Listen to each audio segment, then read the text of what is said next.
Meus irmãos, há mais de 10 anos atrás, numa oportunidade como essa, lá em Recife, a comemoração também da Páscoa do Senhor, eu conheci uma história trazida também por um pregador, um pastor muito querido.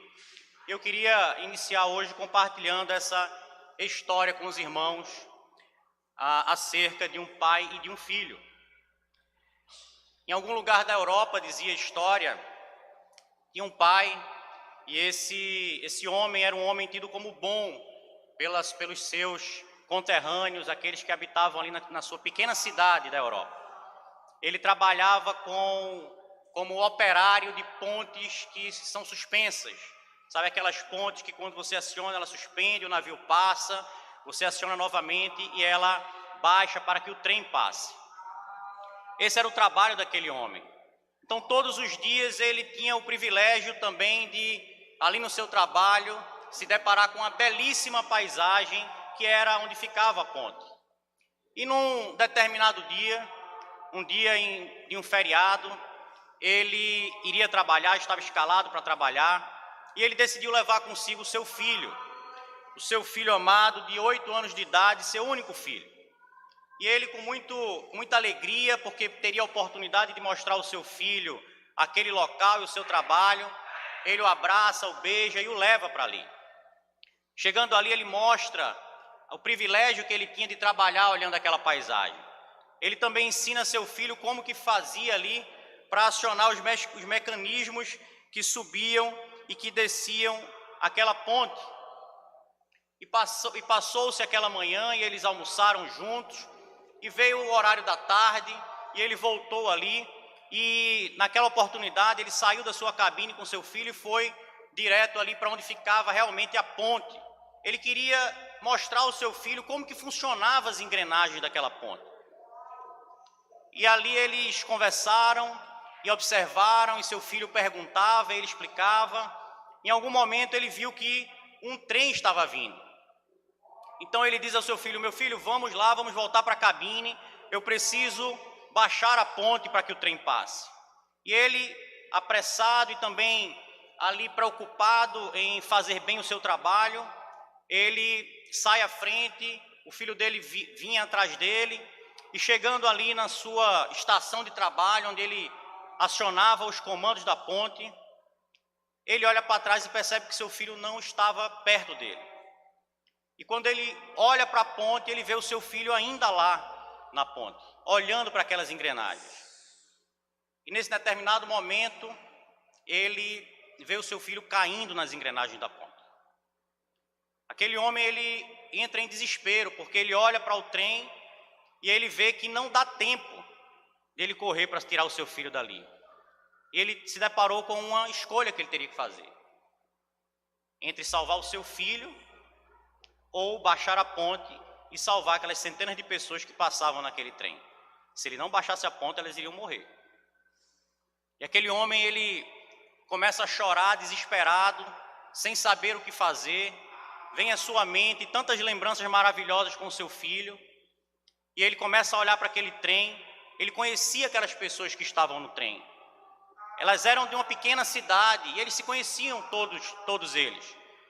E ele começa a observar e dava para ver ali quem estava na janela do trem. E ele vê as pessoas e ele sabia que ali não havia pessoas, tão somente pessoas boas, baseado na justiça humana. Ele vê, por exemplo, homens que batiam em suas esposas. Ele dali vê mulheres que sabidamente eram adúlteras e traíam seus maridos. Ele também vê jovens ali que sabidamente estavam no mundo das drogas e cometendo pequenos delitos. E novamente ele olha para o seu filho e ele precisa tomar uma decisão. E naquele momento, com o rosto coberto de lágrimas, aquele homem, ele baixa a ponte. E naquele momento em que ele baixa a ponte, ele sacrifica o seu filho e salva aquelas centenas de pessoas que passavam naquele trem. Anos se passaram e aquele homem encaminhava pelaquela cidade. E ele naquele dia em especial, ele viu algumas pessoas que estavam no trem naquele dia. Eles as reconheceu, mas elas não sabiam nem quem ele era. E aí ele olha para uma delas, uma moça que ele tinha visto na janela naquele dia. E aquela moça estava, no dia que ele olhou ela no trem, ela estava se drogando no trem. Mas anos passados, ele olha para aquela moça e ela estava restaurada, com um filho nos braços. E então ele pensa, a morte do meu filho não foi em vão. Meus irmãos, essa é uma história com que há anos atrás eu tive a oportunidade não de ouvi-la, mas de vê-la retratada num vídeo. Eu confesso aos irmãos que eu escrevi ela novamente, baseado naquilo que eu me lembrei, porque eu não tive coragem de reassistir para escrever novamente. Então, se os irmãos verem essa história na internet, pode haver alguma diferença do que eu falei aqui. Mas essa é uma história produzida, que não reflete necessariamente uma história real. E essa emoção que eu senti quando eu vi essa história naquele dia, e que sinto hoje quando reproduzo ela, obviamente ela se reflete pelo fato de pensar naquele pai, num possível pai que teria que sacrificar o seu filho numa situação dessas. Mas ela muito mais me emociona e deve nos emocionar quando nós lembramos da verdadeira história, essa com H, história real, de um pai que deu o seu filho para nos salvar. Hoje, meus irmãos, eu quero falar com vocês acerca de um texto que nos traz à memória essa história que todos nós conhecemos, mas que precisa ser revivida em nossas mentes para a honra e glória do nosso Deus. E essa história é a história do Messias, do nosso Senhor e Salvador Jesus Cristo. Convido os irmãos a abrirem as suas Bíblias no texto de Isaías 52, 13 a 15, e também vamos ler 53, 1 a 12.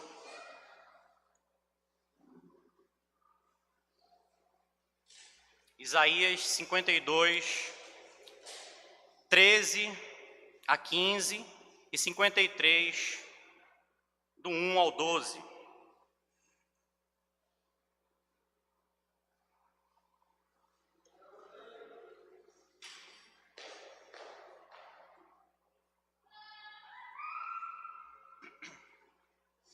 Eu vou fazer a leitura, os irmãos podem acompanhar em silêncio nas suas Bíblias.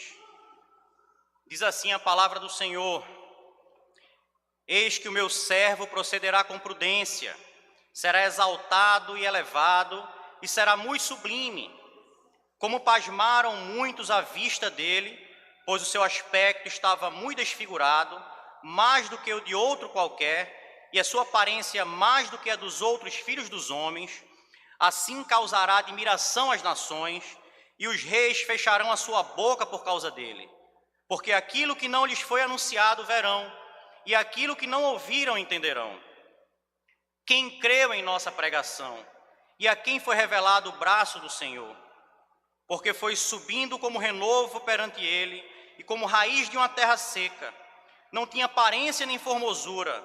Olhámo-lo, mas nenhuma beleza havia que nos agradasse. Era desprezado e o mais rejeitado entre os homens. Homem de dores e que sabe o que é padecer. E como um de quem os homens escondem o rosto, era desprezado e dele não fizemos caso. Certamente ele tomou sobre si as nossas enfermidades e as nossas dores levou sobre si. E nós o reputávamos por aflito, ferido de Deus e oprimido. Mas ele foi traspassado pelas nossas transgressões e moído pelas nossas iniquidades.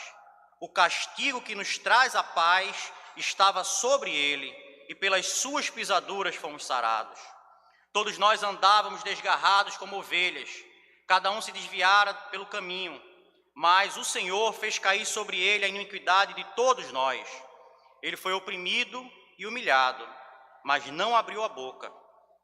Como cordeiro foi levado ao matadouro, e como ovelha muda perante os seus tosqueadores, ele não abriu a boca. Pois juiz opressor foi arrebatado, e de sua linhagem quem dela cogitou? Porquanto foi cortado da terra dos viventes, por causa das transgressões do meu povo, foi ele ferido.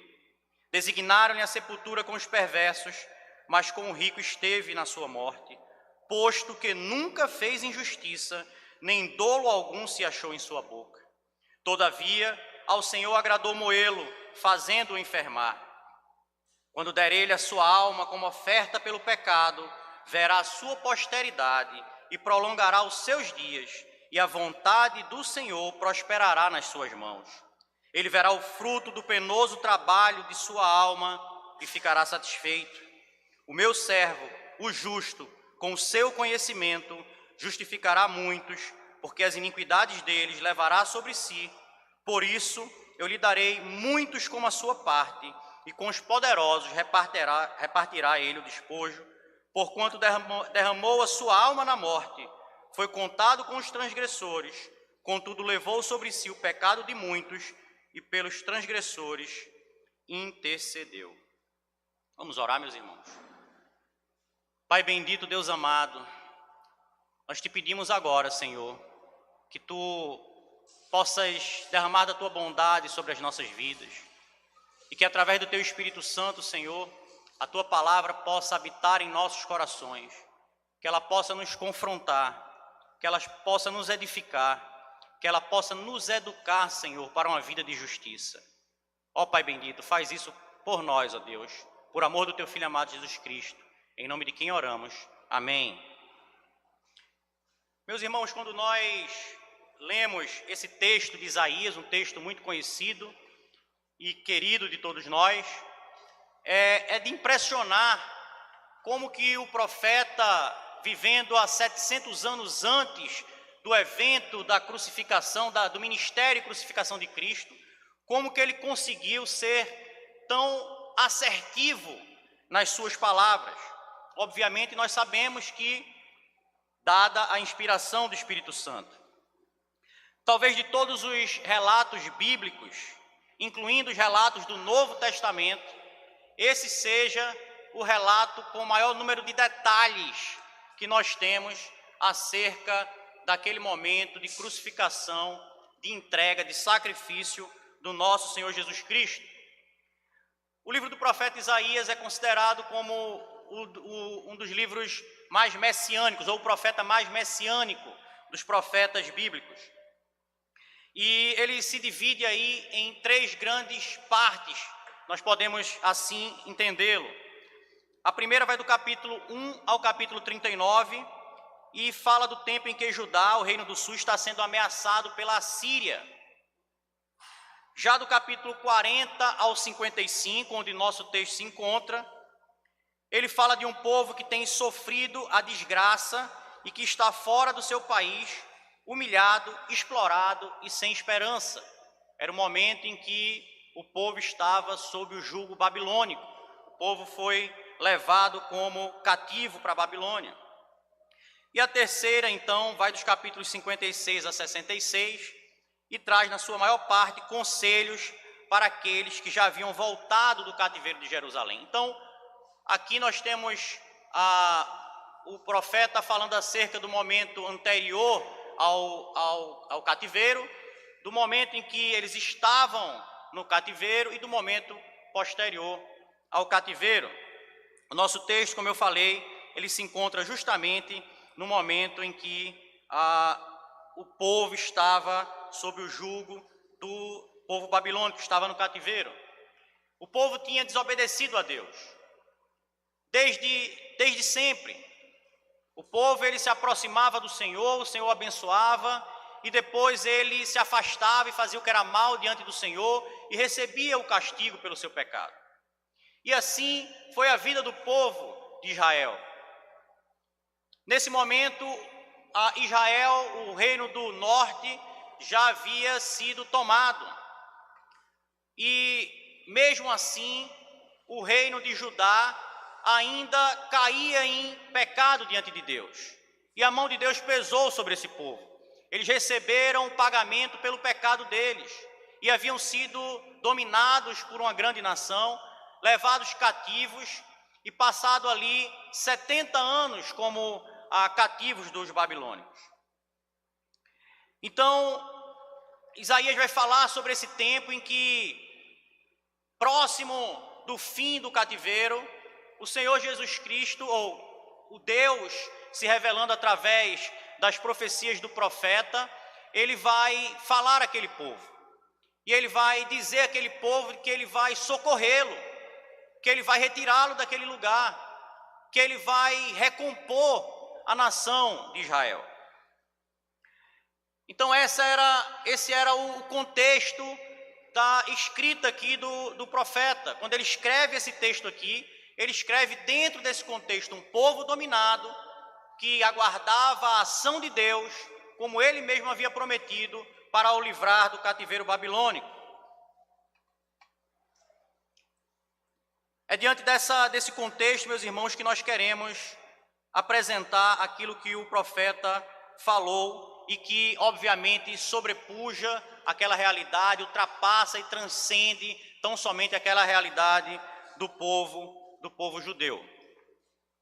Obviamente que nós trataremos sobre o ministério de Jesus e que, de maneira alguma, aqui nós vamos exaurir a profundidade, a magnitude e a importância desse dia e desse momento em que o Senhor Jesus se entregou por mim e por você.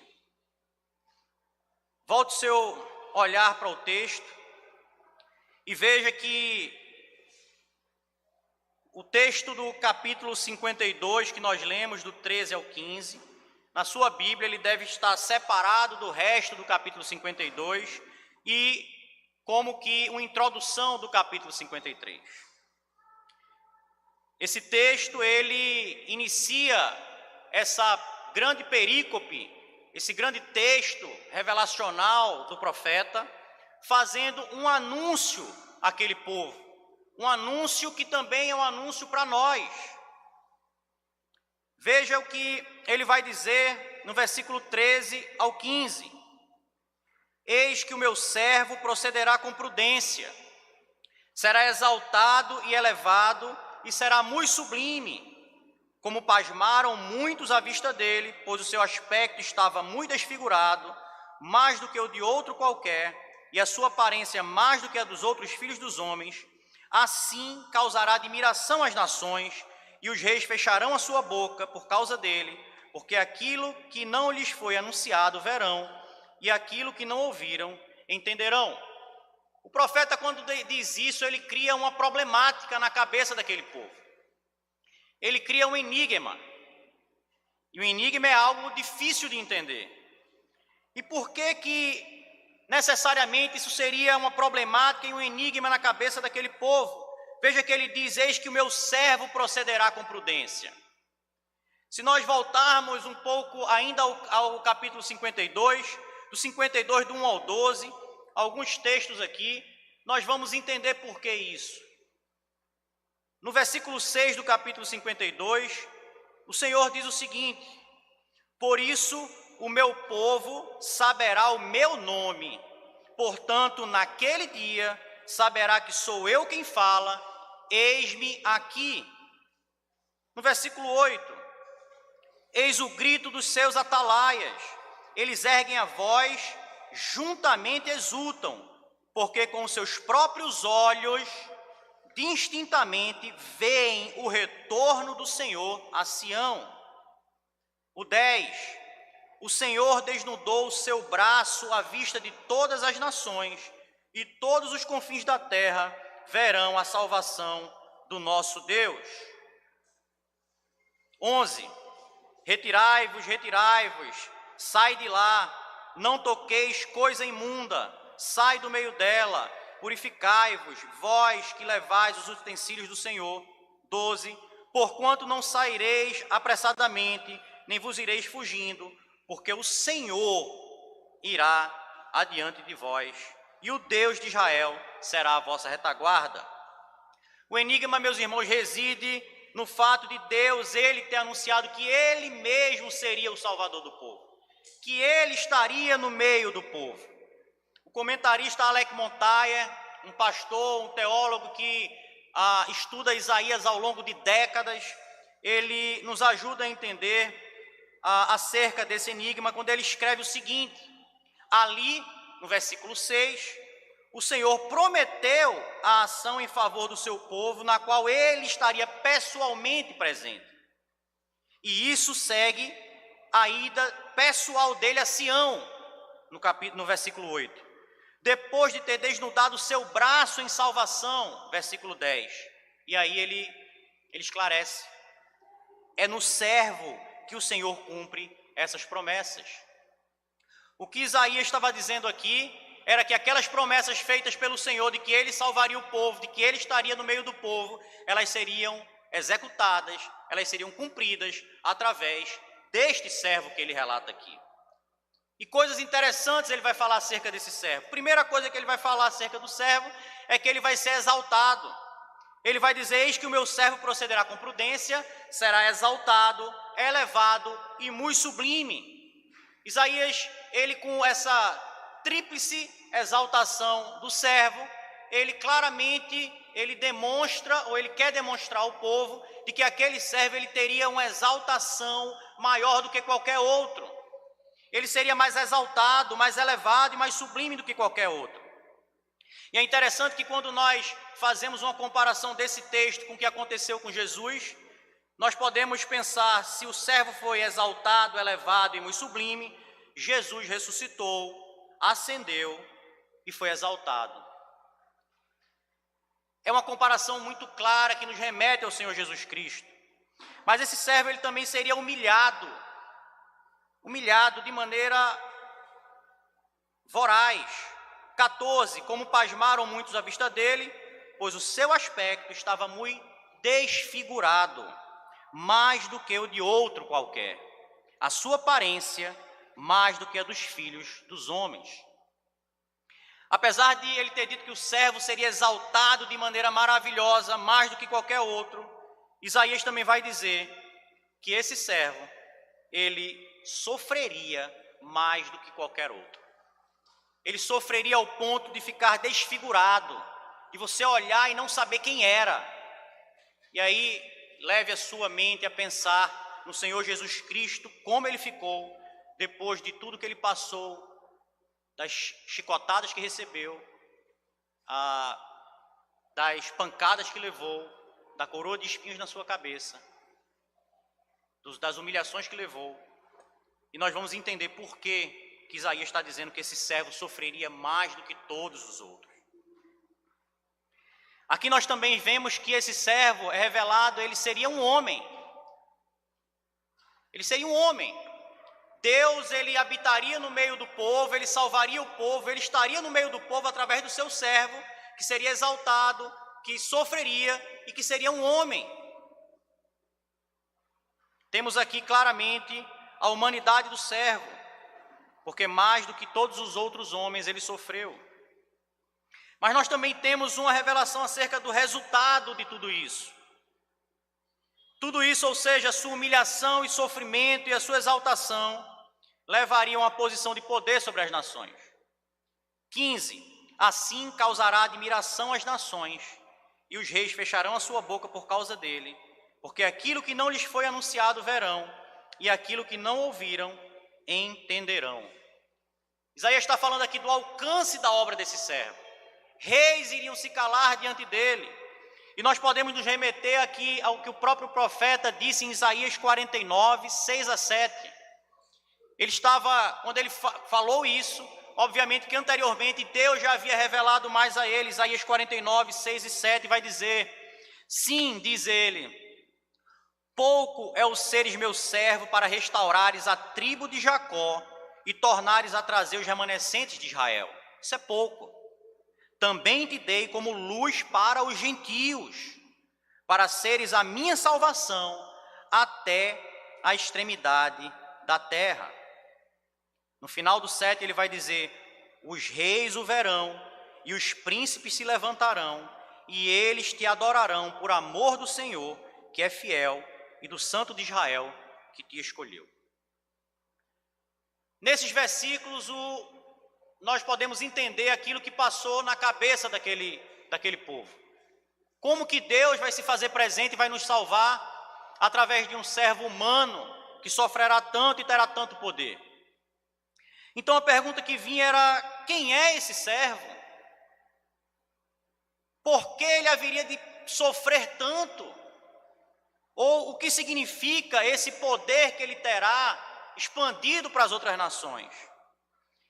E aí, meus irmãos, é no capítulo 53 que o profeta Isaías vai responder essas perguntas, completando assim a revelação acerca desse servo do Senhor.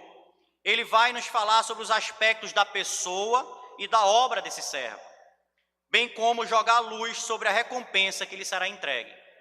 Nós vamos ver isso a partir do capítulo 1, do versículo 1 do capítulo 53.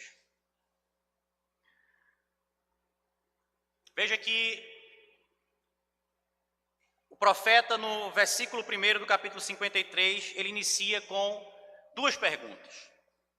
Ele vai dizer o seguinte: quem creu em nossa pregação e a quem foi revelado o braço do Senhor? Porque foi subindo como renovo perante ele, como raiz de uma terra seca, não tinha aparência nem formosura, olhámo-lo, mas nenhuma beleza havia que nos agradasse. Era desprezado e o mais rejeitado entre os homens, homem de dores e que sabe o que é padecer, e como de quem os homens escondem o rosto, era desprezado e dele não fizemos caso. Essa pergunta que Isaías inicia aí, quem creu em nossa pregação e quem foi revelado o braço do Senhor, são perguntas retóricas, na verdade, para evidenciar o contraste entre a verdade da revelação de Isaías e a incredulidade do povo diante daquilo que foi revelado. A primeira coisa aí que fica clara nesses versículos sobre a natureza do servo do Senhor é que ele era um homem, um ser humano, como outro qualquer. O versículo 2 diz que ele subiu como renovo. Essa palavra, meus irmãos, renovo no hebraico, ela é ionek, que significa criança pequena, criança de peito, lactante, árvore pequena ou planta nova. Ou seja, o servo do Senhor, está dizendo Isaías, ele haveria de nascer, de ser criança, de ser pequeno. Ele, como qualquer outro homem, ele nasceria também de uma mãe. Porém, na sequência, nós vamos identificar que esse nascimento desse servo, ele se daria em situações adversas. Ele não teria um nascimento real, num palácio, numa bela casa, numa bela maternidade, com médicos ali lhe assistindo. Ele não nasceria em terras férteis, em local de honra, em casa de posses, mas ele nasceu num local desprovido de qualquer glória, luxo e pompa. O texto então vai nos revelar que, além de não ter sido esse nascimento digno de um príncipe, o servo do Senhor não apresentava nenhuma beleza física que nos agradasse. Ele nasceu como um qualquer, desprovido de qualquer momento de glória no seu nascimento, no sentido humano da ideia, mas ele também não teria nenhuma beleza que nos agradasse. Ou seja, ele era alguém de aparência normal, alguém que poderia passar despercebido no meio do povo. Apenas um homem com aparência normal, sem nenhum traço de beleza especial, é o que o profeta revela aqui acerca desse servo. Mas a segunda coisa que nós podemos ver aí, revelada pelo profeta e que responde em partes à pergunta retórica do versículo 1, é que o servo de Deus, dado por ele para o povo, em benefício do povo, foi rejeitado. Versículo 3, era desprezado e o mais rejeitado entre os homens, homens de dores e que sabe o que é padecer, e como um de quem os homens escondem o rosto, era desprezado, e dele nós não fizemos caso. O Senhor Jesus Cristo, sendo Ele o próprio Deus, nasceu como homem, desprovido de qualquer grandeza no seu nascimento, mas nasceu numa manjedoura, não tinha nenhuma beleza que nos atraísse para perto dele, E diz o texto que por tudo isso, ele foi o mais rejeitado e desprezado dos homens. Jesus, o Cordeiro de Deus que esteve no mundo, o Filho de Deus foi desprezado, rejeitado, ignorado, e por isso ele experimentou as piores dores que um homem pode sentir. O povo judeu não o reconheceu como Messias, não o recebeu, ou melhor, nós não o recebemos, porque a história da igreja é a história do povo judeu. Nós vimos o Filho de Deus e não o reconhecemos, e não recebemos. O apóstolo João vai dizer que o Verbo estava no mundo, o mundo foi feito por intermédio dele, mas o mundo não o conheceu no sentido de se relacionar. O mundo não quis se relacionar com o Salvador. Veio para o que era seu e os seus não o receberam. Esse servo de Deus que foi dado para a salvação do povo, ele foi rejeitado. Ele foi acusado de ser possesso por Beelzebu. Em Lucas 4:29, nos é dito que os próprios habitantes de Nazaré, onde Jesus cresceu, muitos deles viram ele criança, crescendo ali, como filho de José e Maria. Esses mesmos que o viram crescendo, o expulsaram da cidade e o queriam matar, porque diziam que ele estava fora de si.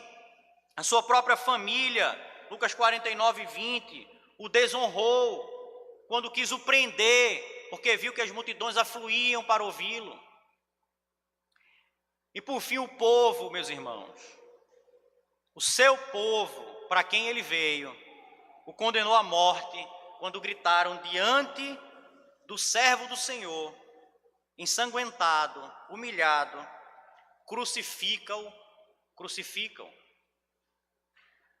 Foi assim, meus irmãos, que os homens receberam o príncipe da glória. Foi assim que os homens estenderam os braços para receber o nosso Salvador, o Messias, o Cordeiro de Deus que tira o pecado do mundo. Foi assim que ele foi rejeitado dos homens. Mas a partir do versículo 4 ao 6, nós vamos ver a reação desse servo. O servo foi anunciado e o servo veio. Ele é o Senhor Jesus Cristo.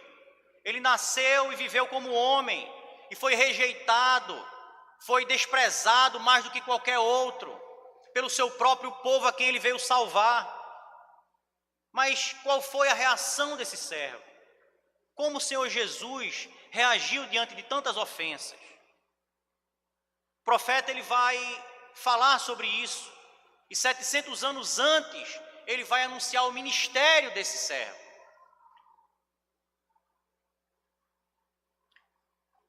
O servo ele teria, meus irmãos, como sendo Deus, todo o direito de requerer a justiça pela injustiça feita a ele.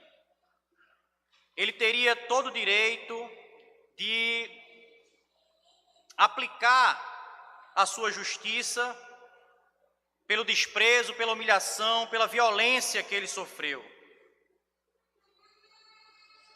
Mas como então reagiu o servo ao ser rejeitado? Versículo 4. Sendo rejeitado, certamente ele tomou sobre si as nossas enfermidades e as nossas dores levou sobre si. E nós o reputávamos por aflito de Deus e oprimido, mas ele foi transpassado pelas nossas transgressões e moído pelas nossas iniquidades. O pecado que nos traz a paz estava sobre ele, e pelas suas pisaduras fomos sarados. Muitos de nós, diante da ofensa, nós não aceitamos. Diante simplesmente de um tratamento de alguém que nós consideramos que não foi condizente com o que nós merecemos, nós nos revoltamos. Muitas vezes alguns até acionam a justiça porque foram a determinado lugar e não foram bem tratados. O texto vai dizer aqui que o servo não fez isso, mas ele, além de ter recebido a humilhação, ele tomou sobre si as dores e as nossas enfermidades. Nós que humilhamos ele, que desprezamos ele. Perceba que Isaías ele vai começar esse versículo 4 com a palavra certamente. É como se ele dissesse: mesmo diante da vossa rejeição, com toda a certeza, o servo, o Senhor Jesus, tomou sobre si as nossas enfermidades e as nossas dores. A primeira coisa que salta aqui aos nossos olhos, nesses versículos de 4 a 6 que falam sobre o ministério do servo, é a decisão do servo de agir com bondade incompreensível para com aqueles que foram os seus desprezadores, aqueles que o rejeitaram. Jesus Cristo, nosso Senhor, ele retribuiu o mal com bem. Ele devolveu o ódio que recebeu, ele devolveu o amor. Ao agressor, ele estendeu a mão para o livrar, para o salvar. E fez mais, ele assumiu o seu lugar e o meu lugar, tomando as nossas dores e as nossas enfermidades. Meus irmãos, dores e enfermidades aqui, ela tem um sentido mais amplo do que a dor simplesmente física e a enfermidade física.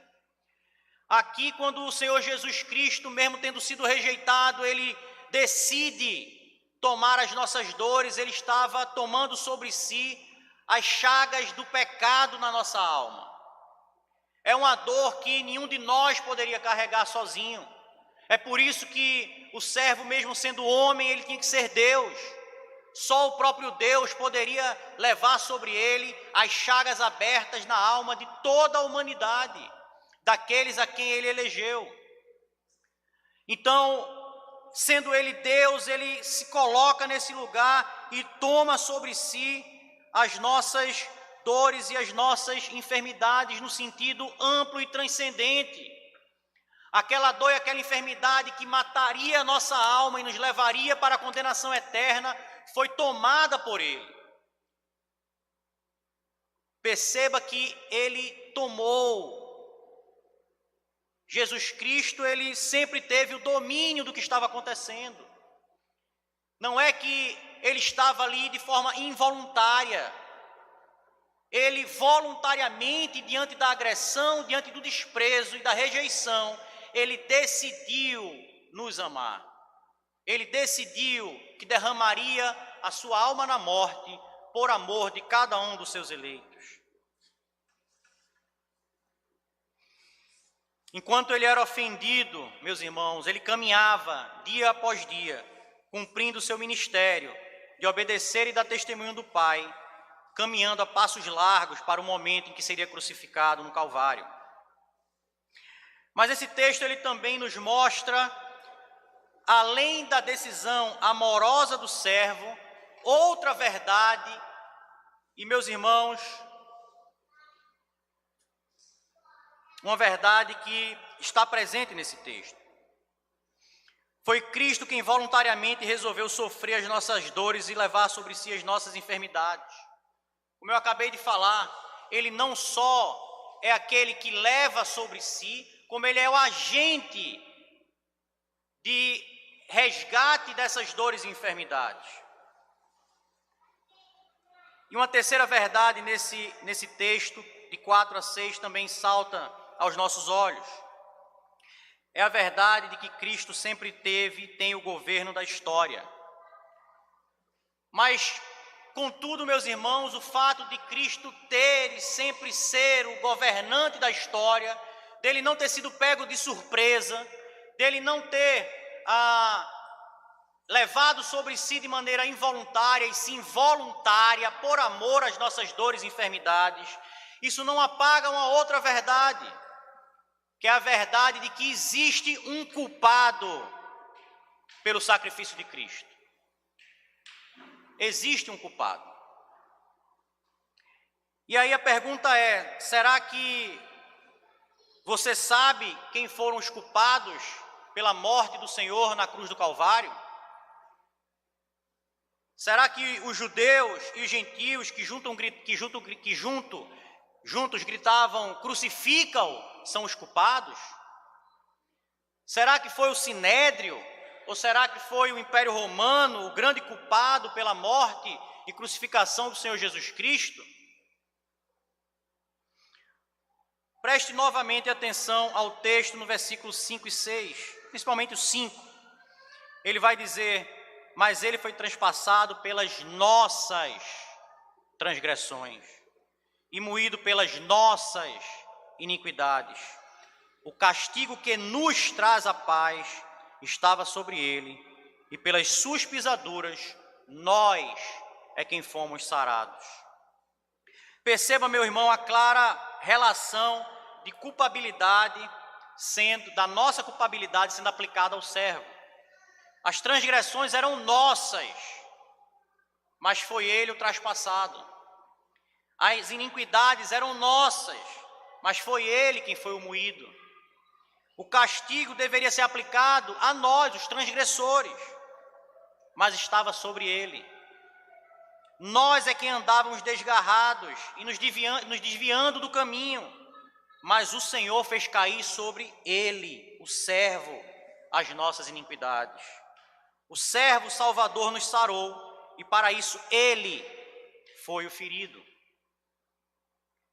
Saibamos, pois, meus irmãos, de uma verdade: o culpado pela humilhação da encarnação, sofrimento, crucificação e morte do nosso Redentor está aqui esta noite, nesta manhã. E sou eu e você. Nós somos os culpados pela crucificação do nosso Senhor e Salvador Jesus Cristo, mesmo sabendo que ele tinha um domínio sobre a história, e que tem um domínio sobre a história, porque ele foi cravado naquela cruz para carregar os pecados cometidos por mim e por você. Assumir a nossa culpa levou o Senhor, o servo de Deus, à inexorável caminhada para a morte terrena, pela qual ele havia de redimir cada um de nós. É importante, meus irmãos, que nós lembremos disso diariamente. Foi por mim e foi por você, individualmente, que o Senhor Jesus foi cravado na cruz do Calvário.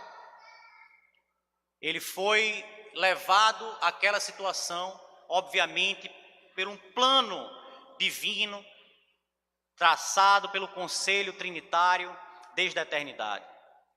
Mas ele estava ali, por mim e por você, pelos pecados que nós cometemos no passado, cometemos hoje, que ainda iremos cometer. Foi por mim e por você. Aquele lugar era meu e seu. E o servo do Senhor, Cristo Jesus, Cordeiro de Deus, ele ocupou o lugar que era meu e seu naquele dia, sofrendo as chagas e enfermidades do nosso pecado. O Senhor Jesus, ele diante da rejeição, meus irmãos, ele agiu com esse amor que é inexplicável. Ele agiu com a bondade transcendente. Ele dispensou sobre nós uma graça imensurável. O desprezado era o Salvador, e ele assumiu seu papel e morreu no meu e no seu lugar. Mas em terceiro lugar, nós vamos ver aí o profeta Isaías falando acerca do comportamento, a reação do servo, não mais diante do desprezo, do nosso desprezo, mas diante do momento do ápice da sua humilhação na cruz do Calvário. Versículo 7 vai dizer que ele foi oprimido e humilhado, mas não abriu a boca. Como cordeiro foi levado ao matadouro, e como ovelha muda perante os seus tosqueadores, ele não abriu a boca. Por juízo opressor foi arrebatado, de sua linhagem quem dela cogitou, porquanto ele foi cortado da terra dos viventes, por causa da transgressão do meu povo foi ele ferido. O profeta Isaías aqui, ele vai falar agora acerca da humilhação na cruz do Calvário. Aquele que se deu para carregar os nossos pecados, ele o fez isso durante o seu ministério ativo, porque ele estava aqui pregando o evangelho, anunciando a morte do Cordeiro, para que todo aquele que cresce no seu nome fosse salvo. Mas chega o momento, o ápice, em que ele realmente leva sobre si as nossas pisaduras. O momento em que ele é levado ao ápice da humilhação. E o processo da crucificação, meus irmãos, ele não é tão somente o processo de ser pregado na cruz do Calvário. Jesus sofreu muito antes. Ele sofreu as chicotadas que abriram a sua pele, que deixaram as suas costas abertas, feridas, o sangue escorrendo sobre o seu corpo. Ele recebeu uma coroa, mas não uma coroa de rei, uma coroa de espinhos, que perfurou a sua cabeça. Ele foi cuspido, ele foi esbofeteado. O Rei da Glória estava sendo esbofeteado, maltratado e punido pelos seus algozes.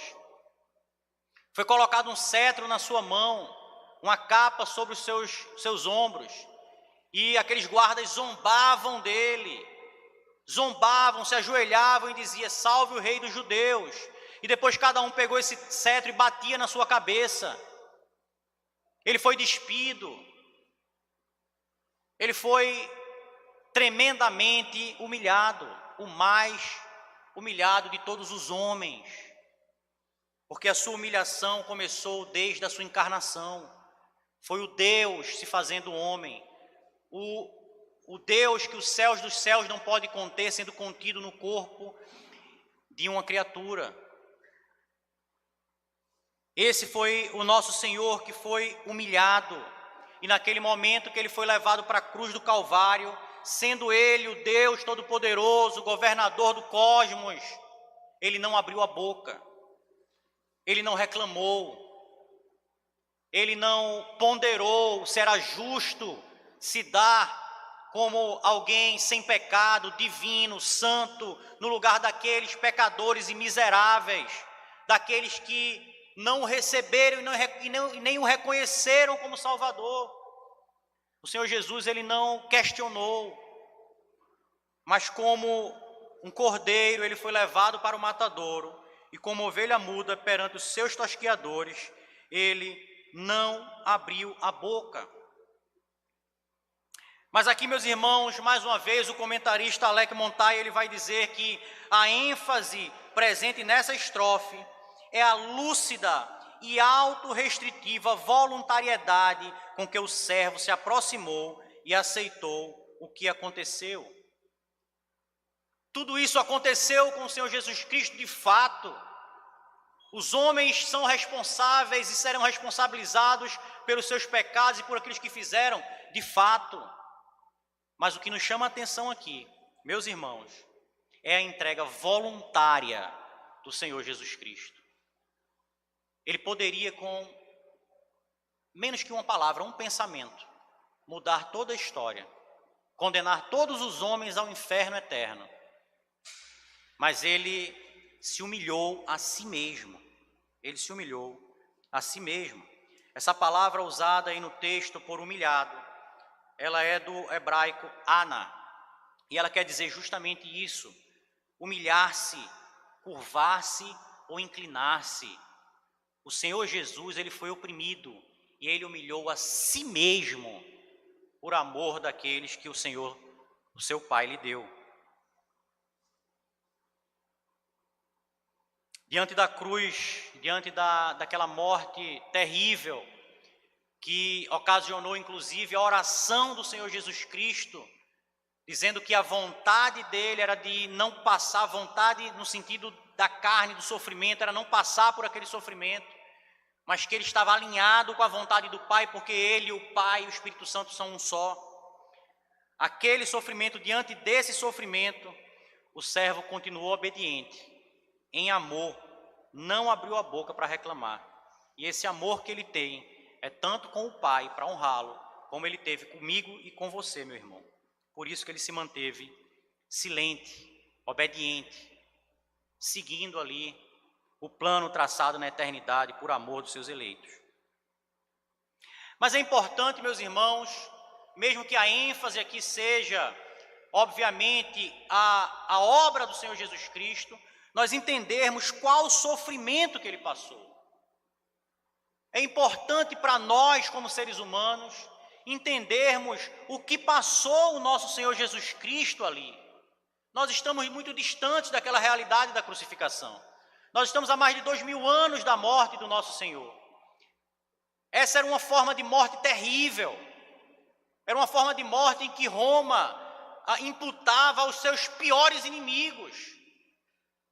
Foi uma forma de morte iniciada pelos assírios e melhorada pelos romanos. Os romanos viram e estudaram a forma de fazer alguém sofrer até exaustão. Tibério dizia que matar alguém não é pena, porque ele não vai sofrer.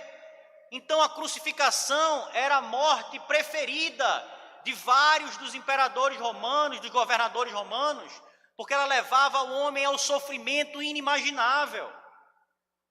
Mas nós estamos há muitos anos depois dessa realidade. Nos nossos tempos nós não temos mais essa crueldade da crucificação.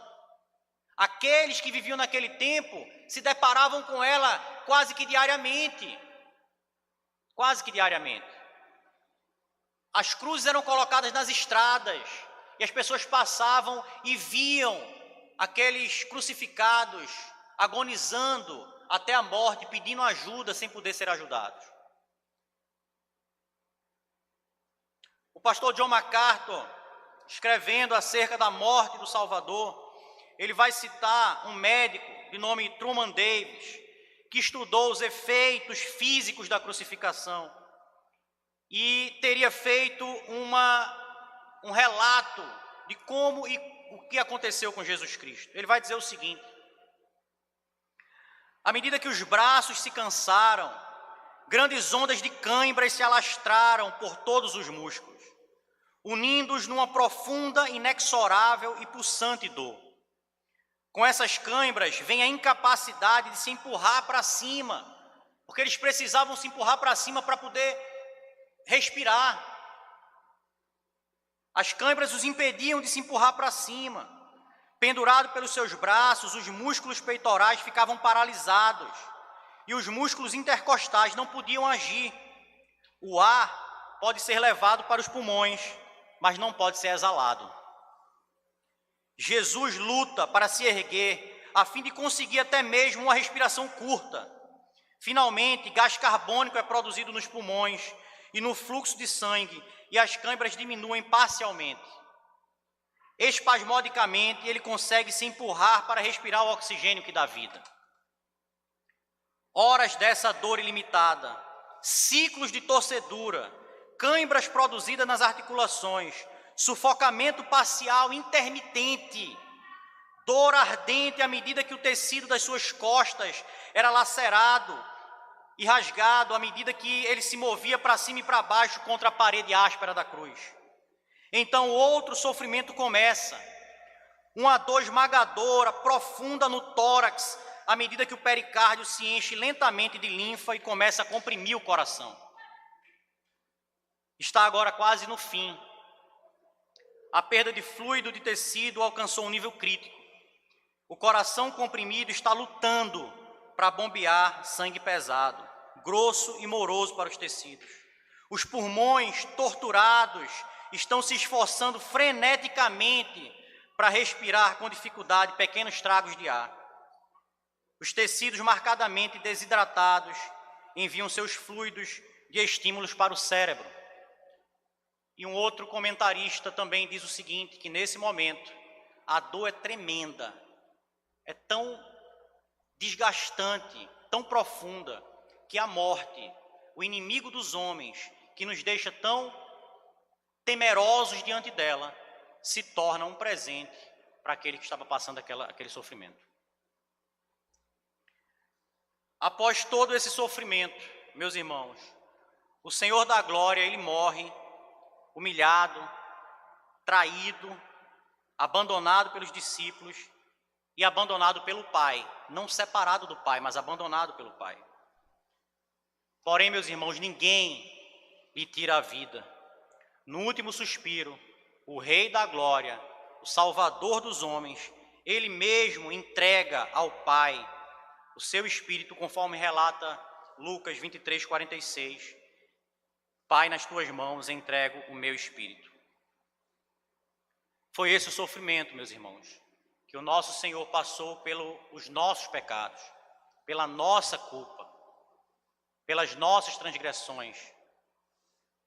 Ele se deu como ovelha muda, sofreu uma morte terrível. E diante desse sofrimento estava também o sofrimento espiritual, ao qual ele foi colocado. Porém, meus irmãos, a notícia que o profeta traz para finalizar aqui a sua profecia é uma notícia maravilhosa. É que a história não acaba por aí. Jesus Cristo morreu, sim, mas ele teve a recompensa pelo seu sacrifício. Versículo 9.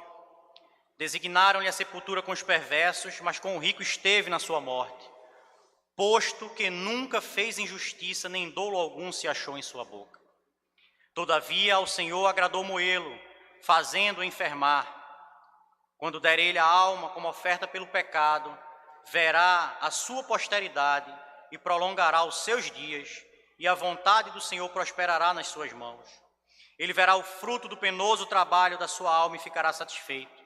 O meu servo, o justo, com o seu conhecimento, justificará muitos, porque as iniquidades deles levará sobre si. Por isso eu lhe darei muitos como a sua parte, e com os poderosos repartirá ele o despojo, porquanto derramou a sua alma na morte, foi contado com os transgressores, contudo levou sobre si o pecado de muitos, e pelas suas transgressões intercedeu. Versículo 9 começa o reconhecimento da virtude do servo. A prática em Roma era que aqueles que fossem crucificados, os seus corpos fossem jogados no lixão, fossem descartados como indigente. Mas o texto vai nos dizer que com o rico esteve na morte, posto que nunca fez injustiça, nem dolo algum se achou na sua boca. José de Arimateia, um membro do Sinédrio, aquele mesmo tribunal que condenou o Senhor Jesus Cristo, foi usado por Deus para resgatar o corpo do Senhor e colocá-lo numa tumba, no local onde os ricos eram sepultados. Ele não foi jogado e descartado. Você vê que o texto já faz o reconhecimento das virtudes do Senhor. Mas mais do que isso, meus irmãos, tendo cumprido o propósito do Pai, o servo será recompensado de maneira incomparável pelo Senhor. E o melhor é que ele repartirá a sua recompensa com cada um daqueles que amam a sua vinda. Primeira coisa que o texto vai nos dizer é que ele ressuscitará, verá a sua posteridade e prolongará os seus dias. Diante desse anúncio feito pelo profeta, de que o servo era alguém humano, que seria rejeitado, que sofreria, que se daria por amor daqueles que são seus, que levaria sobre si os seus pecados, as suas enfermidades e as suas transgressões, que morreria na cruz do Calvário. Diante desse anúncio, o profeta não poderia terminar dessa maneira.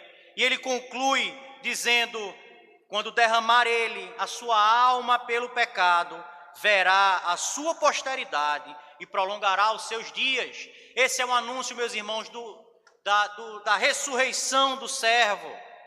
A morte não foi capaz de contê-lo. A morte não foi capaz de segurar o Rei da Glória, o reto juiz, o Salvador, nas suas cadeias. Por conta de ter cumprido o seu ministério, o Senhor Jesus Cristo recebeu a ressurreição como primogênito, como aquele que é o primeiro de todos nós.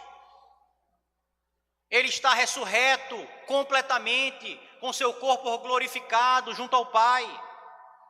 Os seus dias foram prolongados como homem que é também. Ele é eterno como homem. Ele é infinito como Deus. E por ser eterno e ter seus dias prolongados, e por ter ressuscitado, é que nós temos a garantia de que nós também, os que amamos a sua vinda, ressuscitaremos junto com Ele no dia do Senhor Jesus. Hoje o Senhor Jesus não está mais pregado numa cruz. Ele ressuscitou e vive e reina. eternamente. E porque os seus dias foram prolongados, ele recebe o seu segundo benefício pela sua obra, que é ver o fruto do seu penoso trabalho. O Senhor Jesus Cristo, diariamente, como sendo homem e Deus, assentado à destra do Senhor, ele diariamente está vendo se cumprir o andar inexorável da salvação de todos os eleitos. Todos os dias, quando alguém entrega a sua vida, por ter sido restaurado pelo Espírito Santo, e entrega a sua vida ao Senhor Jesus Cristo, ele está vendo se cumprir o trabalho, o fruto do penoso trabalho que ele exerceu. Ele ressuscitou, meus irmãos, e ele vive, e todos os dias ele colhe os frutos do seu sacrifício, e os frutos do seu sacrifício somos nós, a igreja de Deus. E esse é o terceiro benefício que ele recebe. Muitos lhe serão dados como recompensa. Por conta do fruto, por conta do penoso trabalho, o Senhor Jesus Cristo recebe a sua ressurreição como o primeiro da raça. Nós morremos, e de fato, quando morremos, nos encontramos com o Senhor, mas sem a ressurreição do corpo ainda. O único ressurreto corporalmente é o Senhor Jesus. Ele está lá colhendo os frutos, e os frutos, diz o texto, são aqueles que o Senhor lhe dará como recompensa do seu trabalho. Nós, meus irmãos, eu e você, a igreja, pela graça do Senhor Jesus Cristo, é dada ao Senhor como corpo de Cristo, como noiva do Senhor, para ser pastoreada e cuidada pelo próprio Senhor Jesus. Perceba, meus irmãos, que graça abundante nos foi concedida. Nós éramos os algozes, nós éramos os inimigos de Deus, nós éramos aqueles que desprezamos o Rei da Glória que esteve no nosso meio. Nós éramos aqueles que o crucificavam, aqueles que o negavam. E ele, com amor eterno, morreu em nosso lugar, nos livrou da ira condenatória de Deus. Mas não somente isso, ele nos adotou, ele nos fez seus filhos, irmãos de Cristo. É uma graça, meus irmãos, inexplicável para o coração humano. Meus irmãos, assim o profeta, ele fecha aqui a revelação do servo, do ministério do servo e dos benefícios obtidos pelo seu ministério. Que nós possamos, meus irmãos, diante dessa mensagem, nos lembrar sempre desse amor sacrificial do Senhor. E possamos viver com a esperança de que, quando se cumprir a salvação dos eleitos do Senhor, quando esse dia chegar, o Senhor Jesus Cristo, ele voltará como leão, não mais como cordeiro. Ele voltará como juiz, todo-poderoso, governador dos céus e da terra. E você vai ouvir, você que ama o Senhor, vai ouvir da sua boca: vinde, benditos de meu Pai, entrai na posse do reino que vos está preparada desde a fundação do mundo. Esse é o nosso Senhor, esse é o Salvador das nossas almas.